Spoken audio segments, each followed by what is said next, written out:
spoilers ahead.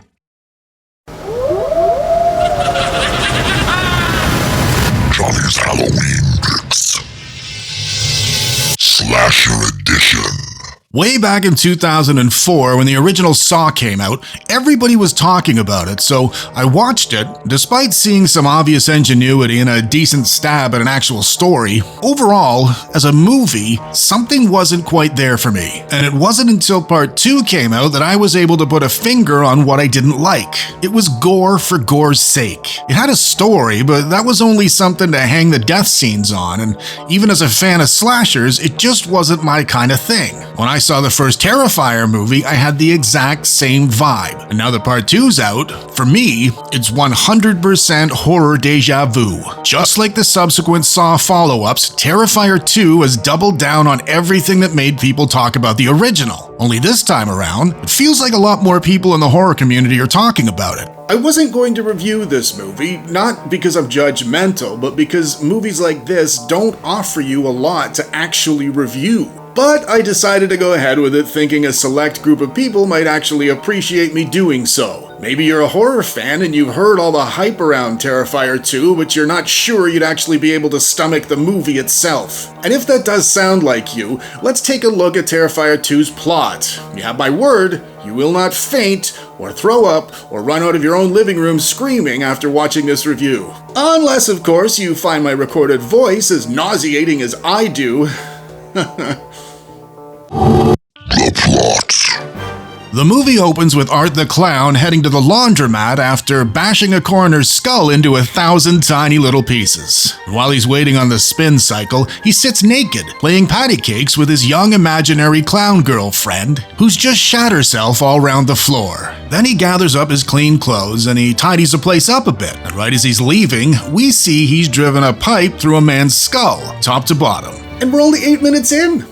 Next, we meet Sienna Shaw, played by Lauren Rivera, who's living with her angry mom and serial killer curious brother, Jonathan. Jonathan's planning on dressing like Art the Clown for Halloween, and Sienna's going as a warrior princess in a costume her father designed for her before he died from a brain tumor that caused him to suffer all kinds of strange visions. And that same night, Sienna dreams about Art the Clown. When she wakes up, a fire's destroyed the wings of her costume, but a sword her father gave her is completely undamaged. The next day is Halloween, and young Jonathan sees Art the Clown and his imaginary friend at school playing with a dead possum. When the teachers find the dead animal, they suspend Jonathan for doing it. And when Sienna heads to the costume shop for a shiny new pair of wings, Art gives her a bit of a hassle. When she leaves, Art stays behind and gives the staff member's head a bit of a hassle. Back at home, Sienna and Jonathan have a chat about their dead dad leaving a photo album behind that seems to indicate he knew about Art the Clown and was trying to prepare Sienna for some kind of a battle with him. Art pays a visit to Sienna's friend Allie, and I can barely even describe what he does to her. Not just because YouTube won't let me, but because I don't have the time to describe all of it, and if I did, you probably wouldn't believe me anyway. When Allie's mom comes home and catches Art in the middle of doing the things I can't talk about, he turns her head into a candy dish and serves trick-or-treaters with it. Then Sienna heads out to the Halloween party with her friend Brooke, and Brooke slips some ecstasy into her drink because that's what real friends do. And back home, Jonathan's told he's going nowhere because of the school incident, so he calls Angry Mom a bitch before storming out. And when Angry Mom steps outside, it appears young Jonathan's demoed the car. But when Angry Mom starts cleaning up, it turns out Art did it, and he shoots her in the face point blank with a shotgun. And when Jonathan comes home, he finds Art feeding his dead angry mother dinner, so Art throws a needle into Jonathan's neck to subdue him. Back at the bar, not surprisingly, the drugs make Sienna freak out, so she has a panic attack after thinking she's seeing Art's imaginary friend. So Brooke and her boyfriend drive her home.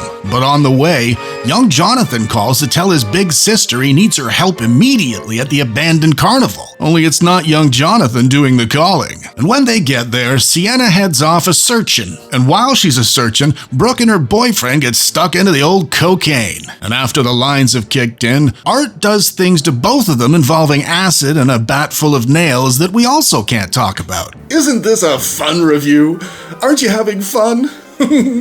Sienna finds Brooke's body in the carnival bathroom, and right after she does, Art shows up, and so does Jonathan. And Jonathan runs off, so Art bashes Sienna unconscious and chases after him. When he eventually catches him, he slices him with a surgical scalpel and laughs at him. Despite it being the tamest display of random violence in the whole movie, it was the hardest to watch because Jonathan's a child. But Sienna's not done for yet, so she sneaks up behind Art and batters him with his own nail stick thing, and she catches him square with it. They get away, but not for long. They fight back and forth, and it goes on far longer than what any amateur editor would have allowed it to, until Jonathan's knocked unconscious and Sienna's thrown through the floor into some dungeon thing with a pit in it. And once she comes to, Art stabs her with her own sword and sends her body down into the pit, where she finds herself trapped underwater in a Luke Skywalker recovery tank thing. While she's struggling to get out of it, Art tries snapping Jonathan back to life. And when he doesn't respond, Art takes a few bites of him. And then, somehow, the dead from drowning Sienna is resurrected by the magical sword she was killed by. So she leaves the Luke Skywalker recovery tank thing to save her brother from ending up completely in Art's stomach,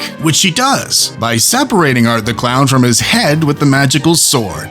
His imaginary friend comes along and lifts his head and leaves with it, while Jonathan and Sienna hug it out. In a quick post-credits scene, Sienna's friend Vicky, a survivor from earlier who's now institutionalized after her ordeal, gives birth to the head of Art the Clown. And there you have it, folks, the things that happened in the Terrifier 2 movie. And if nothing else, at least this review has given me the opportunity to say, gave birth to the head of Art the Clown. I don't think I'm going to get a chance to say that again for a really long time. With a $250,000 budget, they did a lot here. There were multiple sets. There's lots of cool 80s horror synth music. There's more than one actor. There are practical effects. Lots of practical effects. In fact, I'd have thought the blood alone would have eaten up most of the budget. And the budget came from private investors and a very successful online campaign. And I mention this because it's proof to independent filmmakers. Where there's a will, there's definitely a way. If you want to try and make an actual movie nowadays, you can sidestep Hollywood. I mean, if Damien Leone and this gang could do it. The shite bits. With a runtime of 2 hours and 18 minutes, Terrifier 2 feels like they accidentally released the unedited cut. It plays like a load of scenes thrown together without the extraneous pauses and in-between bits cut out. I've got no issues with longer movies if they're structured properly with plot points and rising and falling tension, but this isn't that kind of movie. This kind of movie appeals to a very specific kind of fan. Plenty of movies have gore in them, but this particular style is excessive and way overdone. The point of Terrifier 2 is to watch how creative and cold Art the Clown can get with his kills. You aren't meant to bond with the characters or see any change in any of them. It presents no themes to discuss or moral dilemmas to ponder after the movie's done. Movies like this give you something horrific to watch from a safe and comfortable environment. Some people find it cathartic to experience something that would normally upset you in real life without any of the real-life consequences. We get a sense of control from knowing we were around something terrible and we laughed it off. It goes without saying, most horror fans get this sense of control from most horror movies. That's the point. The obvious difference with Terrifier 2 and movies like it being the lengths they go to accomplish it. For me, who is a fan of violence in horror movies, this movie doesn't know when to stop. And yes, I get it. It's intentional. It's the point. But when movie violence shifts into the absurdity and silliness that Terrifier 2 does, it renders it silly and absurd to me, I suppose. The verdict. So, should you watch Terrifier 2 if you haven't seen it yet? Or should you cut it into 1,000 little pieces with a magical sword and lock it underwater in its very own Luke Skywalker repair chamber thingy where it can't get at you ever again? Unless, of course, the magical sword resurrects the 1,000 little tiny pieces somehow. I have no recommendation on this one, folks. It is entirely up to you. Now, I don't plan on watching this movie again unless I'm going to be using clips of it to illustrate what I define as excessive. But who knows? Maybe excessive is your thing. At the time of filming this video, Terrifier 2 has already brought in $4 million against his $250,000 budget. So for some people, obviously, excessive is not excessive. And if you're one of those people, enjoy. Until next time, folks. It's me, Johnny, from that thing you just watched. If you enjoyed it, go down there and smash me in the face to subscribe. And if you want to watch another thing, there's one right there. Do it!